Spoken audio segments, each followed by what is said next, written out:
Assalamualaikum warahmatullahi wabarakatuh. Saya Abdul Rahman Katria, praktisi talent mapping.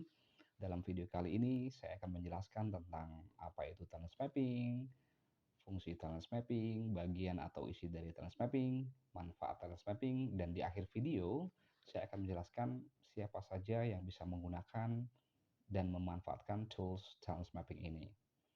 Yang pertama, saya akan menjelaskan tentang apa itu talent mapping.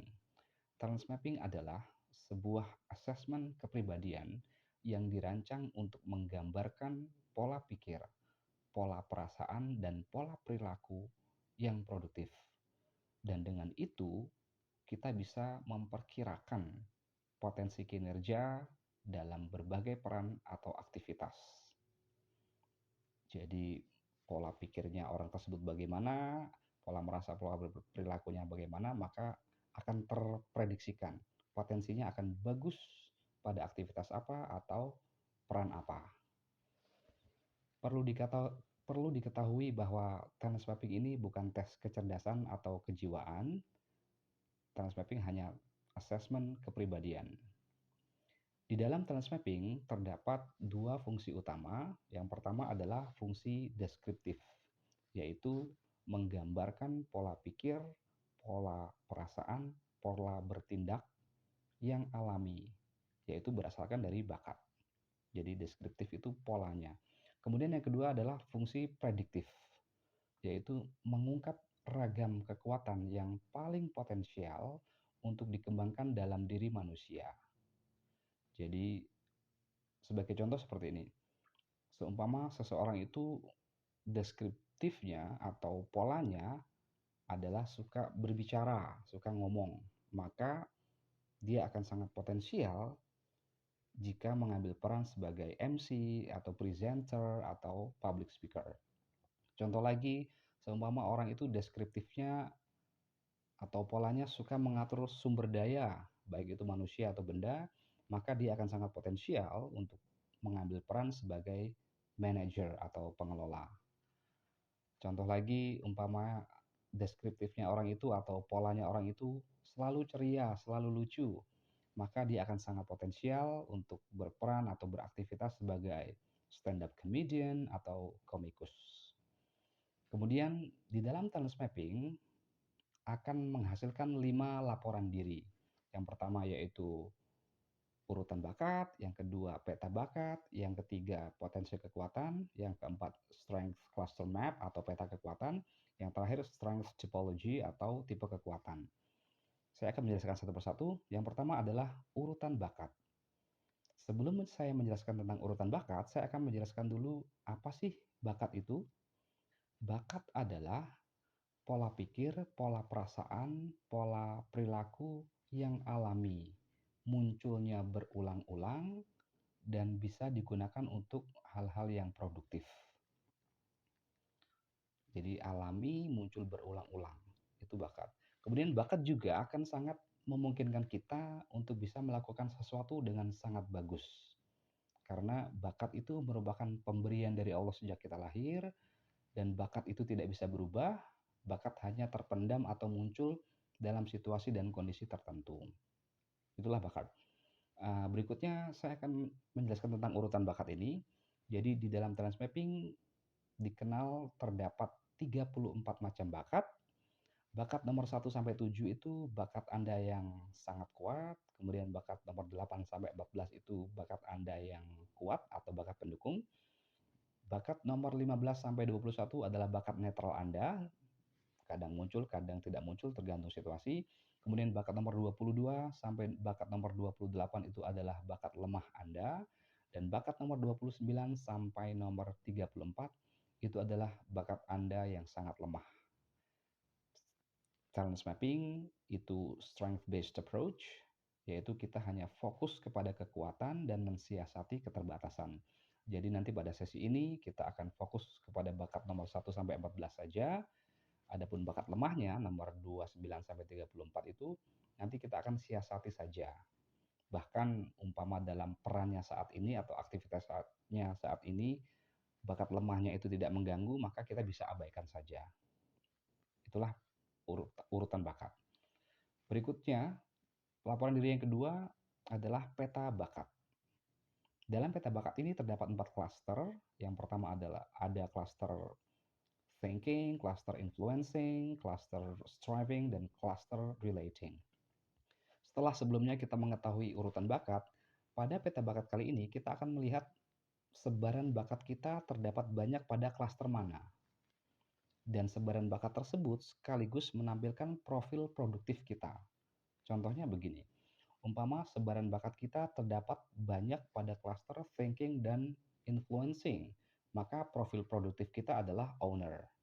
Contoh lagi, umpama sebaran bakat kita terdapat banyak pada klaster striving dan relating, maka profil produktif kita adalah worker. Jadi nanti akan ada 7 profil produktif yang berbeda-beda. Nanti kita akan jelaskan apa, lalu harus bagaimana. Kemudian di bawah peta bakat yang tengah itu ada grade score. Ada huruf G untuk grade, kemudian C untuk consistency, P untuk perseverance, B untuk basic grades, dan A untuk ambition.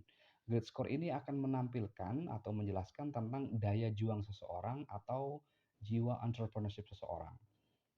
Ditandai dengan warna merah sangat kuat, warna kuning itu kuat, warna hijau itu lemah. Jadi dengan grade score ini kita bisa mengetahui daya juang seseorang itu bagaimana atau jiwa entrepreneurship-nya dia seperti apa. Laporan diri yang ketiga dalam talent mapping adalah potensi kekuatan. Sebelum saya menjelaskan potensi kekuatan ini, saya akan menjelaskan definisi kekuatan di dalam talent mapping. Di dalam talent mapping, definisi kekuatan adalah aktivitas yang kita kuasai secara alami, yang kita pahami sepenuhnya, aktivitas yang semakin kita kerjakan itu semakin bertenaga, dan hasilnya itu baik dan konsisten. Itulah kekuatan. Jadi aktivitas yang kita kuasai secara alami, paham sepenuhnya, semakin dikerjakan semakin bertenaga, bukan semakin lelah atau semakin bosan, dan hasilnya itu bagus terus, konsisten. Contohnya, umpama kekuatannya mengajar, maka setiap kelas yang dia miliki dan ketika dia mengajar itu pengajarannya akan bagus terus. Atau contoh lain, memasak. Setiap kali dia memasak, masak apapun itu masakannya enak terus. Atau menyanyi, lagu apapun yang dia nyanyikan, suara dia bagus terus. Itulah kekuatan. Nah, potensi kekuatan ini di dalam dunia kerja terdapat total 114 aktivitas. Pada halaman ini ditampilkan 14 aktivitas kita yang sangat potensial untuk kita kembangkan. Umpamanya, bakatnya tadi communication, maka aktivitas yang sangat potensi dikembangkan baginya adalah presenting atau teaching dan lain-lain. Contoh lagi umpama bakatnya ideation, mudah mendapat ide, maka aktivitas yang sangat potensi dia kembangkan adalah designing atau creating. Berikutnya yang keempat, laporan diri dalam challenge mapping adalah strength cluster map atau peta kekuatan. Di dalam strength cluster map ini terdapat 114 aktivitas yang akan menunjukkan apakah aktivitas tersebut benar-benar berasal dari bakat kita atau hanya sekedar minat kita saja. Karena kita pernah melakukannya atau sering melakukannya sehingga kita merasa bisa, padahal itu bukan bakat. Jadi akan kelihatan betul dari total 114 ini mana yang benar-benar berasal dari bakat kita dan hanya atau bukan bakat kita, yaitu minat kita saja. Ditunjukkan dengan warna merah itu sangat kuat, warna kuning kuat, warna putih netral, warna abu-abu lemah, warna hitam sangat lemah. Di dalam strength cluster map ini terdapat 8 cluster, yaitu N networking, H headman, S servicing, berikutnya generating idea, technical, elementary, reasoning thinking. Dari 8 cluster tersebut kita bisa mengetahui yang pertama, apakah seseorang itu tipe pekerja yang interpersonal atau individual. Interpersonal itu yang selalu bertemu dengan orang, individual tidak bertemu dengan orang, bertemu dengan benda, dengan layar komputer, dengan mesin atau objek tertentu. Saya bisa katakan jika seseorang bertipe pekerja interpersonal, kemudian pekerjaannya saat ini adalah individual, mungkin dia akan stres dalam pekerjaannya. Begitu pula sebaliknya, jika seseorang itu bertipe pekerja individual, kemudian pekerjaannya saat ini adalah interpersonal, harus ketemu banyak orang, maka dia kurang bisa menikmati pekerjaannya karena tidak sesuai dengan dirinya. Dari 8 klaster ini juga kita bisa mengetahui bagaimana otak kanan kita, bagaimana otak kiri kita, serta juga kita bisa mengetahui apakah kita senang kerjanya itu di dalam ruangan atau di luar ruangan. Yang kelima, laporan diri terakhir dalam talent mapping adalah strength typology atau tipe kekuatan. Tipe kekuatan itu berasal dari mana sih? Tipe kekuatan itu berasal dari kumpulan aktivitas yang berdasarkan bakat. Contohnya begini, seumpama bakatnya communication, maka aktivitas yang sangat potensi bagi dia adalah presenting, dan tipe kekuatannya adalah communicator. Atau contoh lagi, bakatnya adalah ideation, maka aktivitas yang potensi bagi dia adalah designing, kemudian tipe kekuatannya adalah creator. Atau contoh lagi, bakatnya developer, suka memajukan orang, maka aktivitas yang sangat potensial bagi dia adalah motivating, dan tipe kekuatannya adalah motivator. Jadi begitu. Di dalam talent mapping terdapat total 30 tipe kekuatan, dan 5 tipe kekuatan kita yang paling tinggi nilainya atau yang teratas itu ditampilkan di bawah personal branding itu. Jadi personal branding itulah 5 kekuatan kita yang tertinggi nilainya. Lalu muncul pertanyaan, untuk apa sih personal branding itu? Yang pertama, personal branding itu adalah gambaran sederhana yang menjelaskan tipe kekuatan seseorang yang menonjol dan menjanjikan jika digunakan dan dikembangkan. Jadi itulah kekuatan diri kita yang menjanjikan jika kita gunakan atau kita kembangkan. Ada 5. Kemudian yang kedua, personal branding akan memudahkan kita untuk memperkenalkan diri kita kepada publik secara positif. Bahwa ini loh diri saya seperti ini. Yang ketiga, tidak kalah penting juga, personal branding itu menjadi petunjuk jalan untuk menemukan panggilan dan peran kehidupan Anda. Jadi setelah mengetahui personal branding Anda akan mudah menemukan panggilan. Saya kira-kira terpanggil dalam bidang apa, untuk bermanfaat di bidang apa, membantu orang banyak di bidang apa. Nanti akan terlihat jelas di dalam personal branding itu. Itulah tadi penjelasan tentang talent mapping, fungsinya, bagian atau isinya, serta manfaatnya. Sekarang saya akan menjelaskan siapa saja sih yang bisa menggunakan dan memanfaatkan tools talent mapping ini.